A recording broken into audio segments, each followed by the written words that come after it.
ও আব্দুল্লাহ, যখন চাইবা আল্লাহর কাছে চাও। ওয়া ইযা ইসতাআনতা ফাসতাইন বিল্লাহ, যখন সাহায্য চাইবা আল্লাহর কাছে ফরিয়াদ করো। জেনে রেখো ও আব্দুল্লাহ, ওয়া'লাম আন্নাল উম্মাতা লাউ ইজতামাআত আলা আন ইয়ানফাউকা বিশাইইন লাম ইয়ানফাউকা ইল্লা বিশাইইন ক্বাদ কাতাবাহু আল্লাহু লাক। ও আব্দুল্লাহ, জেনে রেখো, মনে রেখো, গোটা বিশ্বের সবাই মিলে যদি তোমার উপকার করতে চায় ততটুকুই তারা করতে পারবে যতটুকু আল্লাহ তোমার নসিবে সেটা লিখে রেখেছে। ঠিক কিনা বলেন?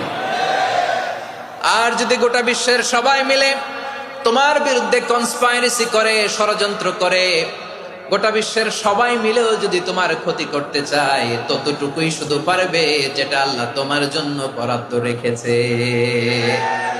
যতটুকু আল্লাহ তাআলা তোমার জন্য বরাদ্দ রেখেছে অতটুকুই ক্ষতি করতে পারবে, আর এক চুল বেশিও করতে পারবে না, কমও করতে পারবে না। চিল্লায় বলেন ঠিক কিনা? এজন্য আমরা চাইবো কার কাছে? সবাই বলেন নাই, আওয়াজ করে বলেন কার কাছে? সব সময় আমরা আল্লাহর কাছে চাইবো, বিপদে আপদে, সুখে দুঃখে, সচ্ছল অবস্থায় অসচ্ছল অবস্থায়, পরাজয়ের সময় বিজয়ের সময়, সব সময় আমরা ভরসা রাখবো কার উপর? সবাই বলুন।